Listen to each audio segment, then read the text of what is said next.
ရှေးဥစွာဘုရားသခင်ရဲ့ကျေးဇူးတော်ကိုချီးမွမ်းပါတယ်ကျွန်တော်တို့ဒီနေ့အတူတကွဆင်ခြင်ခွာယူသွားမယ်နှုတ်ကပတ်တော်ကကြတော့ဟေရှာယအခန်းကြီး40အခန်းငယ်31ဖြစ်ပါတယ်ထာဝရဘုရားကိုမျှော်လင့်သောသူတို့မူကားအားပြည့်ကြလိမ့်မည်ရွှင်လင်းတကဲ့သို့မိမိတို့အတောင်ကိုအတိပြုပြင်ကြလိမ့်မည်ပြေးတော်လဲမပင်ပန်းခီးတွားသောအခါမမောရက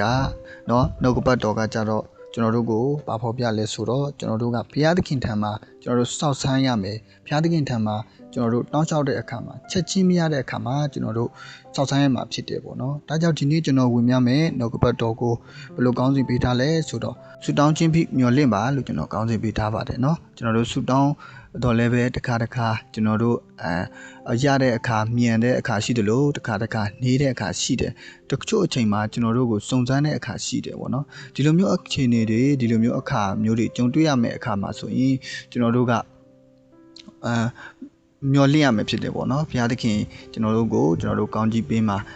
ကောင်းကြီးပေးမှာတော့တည်ချတယ်ဒါပေမဲ့လည်းကျွန်တော်တို့အခုနဲ့နောက်အချိန်ဆိုတာရှိတယ်ပေါ့နော်နောက်မှကောင်းကြီးပေးတာရှိတယ်လို့အခုကောင်းကြီးပေးတာလည်းရှိတယ်ဒါပေမဲ့တချို့အရာတွေတော်တော်များများကတော့ကျွန်တော်တို့နောက်မှဘုရားသခင်ကကောင်းကြီးပေးမှာဖြစ်တယ်ဘာလို့လဲဆိုတော့ဘုရားသခင်ကသူ့ကိုမျှော်လင့်တဲ့သူကိုသူကရွှင်လင်းတကဲ့သို့ပေါ့နော်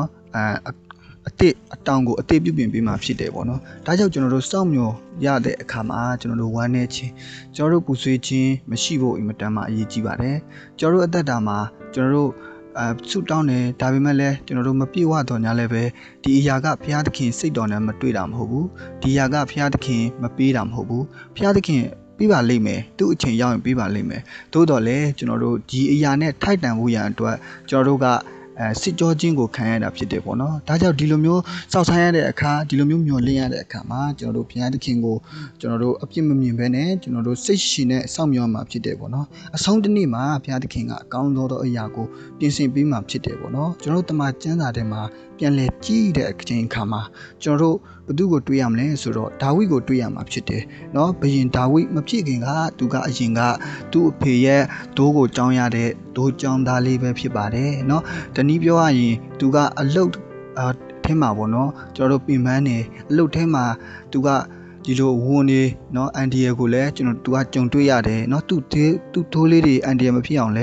ဲသူကာကွယ်ပေးရတယ်เนาะကျွန်တော်တို့အမြင်နဲ့ကြည့်မယ်ဆိုရင်ဒီအလုတ်ကတိုးတက်မှုအောင်မြင်မှုမရှိပါဘူးเนาะဒီတက်ကောင်းတဲ့နေရာကိုလည်းရောက်မယ်လို့ကျွန်တော်တို့မထင်ပါဘူးဒါပေမဲ့ကျွန်တော်တို့လုပ်တဲ့အရာကျွန်တော်တို့ပြုမှုတဲ့အရာတွေအကုန်လုံးကတော့ဘုရားသခင်ရဲ့လက်တော်ထဲမှာရှိတာဖြစ်တယ်เนาะဘုရားသခင်ရဲ့လက်တော်ထဲမှာကျွန်တော်တို့ရဲ့အသက်တာကိုအံ့နံမယ်ဆိုရင်ကျွန်တော်ဒါဝိဒ်ကဲ့သို့ပဲဖြစ်လာမှာဖြစ်တယ်ပေါ့เนาะဒီလိုနဲ့ဒါဝိဒ်ကသူ့ရဲ့အသက်တာမှာသူကအဲ့လိုပဲဘုရားသခင်ခိုင်းတဲ့ဘုရားသခင်ထားတဲ့နေရာမှာသူကျင့်တတ်တယ်ရောင်ရဲတယ်ဒါပေမဲ့တချို့တွေကသူများထင်တယ်ကွာเนาะရောင်ရဲတယ်ဆိုတာဒီနေရာမှာပဲအဆင်ပြေအောင်နေတယ်လို့ထင်တယ်အမှန်တော့ရောင်ရဲတယ်ဆိုတာเนาะဒီနေရာမှာ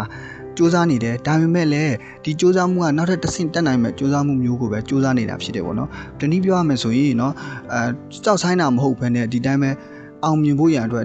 စူးစမ်းနေတာဖြစ်တယ်ပေါ့เนาะမရက်ဆိုင်သွားတာဖြစ်တယ်ပေါ့เนาะဒါကြောင့်ကျွန်တော်တို့ဘုရားသခင်ကိုမျိုးလင်ပြီးတော့အဲ့လိုမျိုးလှုပ်ဆောင်ရမှာဖြစ်တယ်ပေါ့เนาะကျွန်တော်တို့ဆက်ပြီးတော့စူးစမ်းနေရမှာဖြစ်တယ်ဒီလိုနဲ့เนาะဒါဝိဒ်ကတရက်တော့သ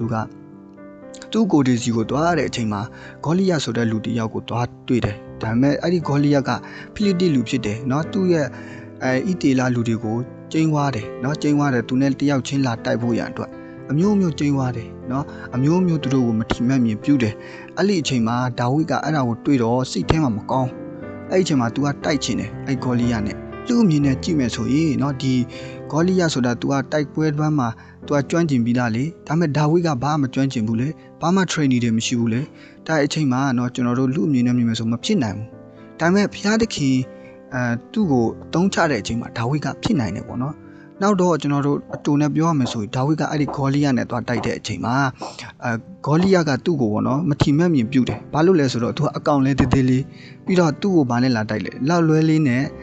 ကြောက်ချောသောကြောင်ငါးလုံးနဲ့ပဲလာတိုက်တယ်ဆိုတော့ဂေါလိယကသူ့ကိုအထင်သေးတယ်အမြင်သေးတယ်အမျိုးမျိုးပြောတယ်ပေါ့နော်ဒါပေမဲ့ဘုရင်ဒါဝိဒ်ကဘာပြန်ပြောလဲဆိုတော့ငါကတင်ကျင်းပတဲ့ဘုရားသခင်ရဲ့နာမတော်နဲ့လာတာဖြစ်တယ်လို့ပြန်ပြောတဲ့အချိန်မှာ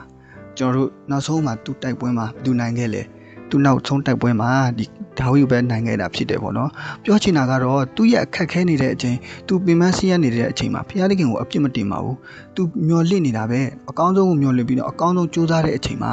နော်ဘယင်ဒါဝိဖြစ်သွားပြီးတော့ကျွန်တော်တို့ဣသေလသမိုင်းမှာအင်မတန်မှစိတ်ထားပြည့်စုံတဲ့ဒါဝိဖြစ်ခဲ့တာကိုကျွန်တော်တို့တွေ့ရမှာဖြစ်တယ်ပေါ့နော်ဒါကြောင့်ကျွန်တော်တို့ဘုရားသခင်ကိုမျှော်လင့်မယ်ဘုရားသခင်စီမှာပဲကျွန်တော်တို့အောင်မြင်ဖို့အခွင့်တွေเนาะအခွင့်အလမ်းတွေကိုဘုရားသခင်ဒီမှာပဲဆူတောင်းပြီးတော့တိုးတက်နေအောင်ကြိုးစားနေမယ်ဆိုရင်เนาะဘုရားသခင်ကကျွန်တော်တို့ကိုမလွဲမသွေကောင်းကြီးပေးမှာဖြစ်တယ်ရွှေလင်းနာကဲ့သို့เนาะအတောင်ကိုအတိတ်တပံပြုပြင်ပေးမှာဖြစ်တယ်ပေါ့နော်ဒါကြောင့်ကျွန်တော်တို့ရဲ့အသက်တာမှာဘုရားသခင်ကိုကျွန်တော်တို့ဆူတောင်းပြီးတော့မျှော်လင့်သောအသက်တာဖြစ်ဖို့ရန်အတွက်ကျွန်တော်ဒီနှုတ်ကပတ်တော်လေးနဲ့ဝင်ရတယ်ဂျာနာသူရောက်စီတိုင်းအပေါ်မှာဘုရားသခင်တာ၍ကောင်းကြီးမင်္ဂလာတွန်းလောင်းပါစေ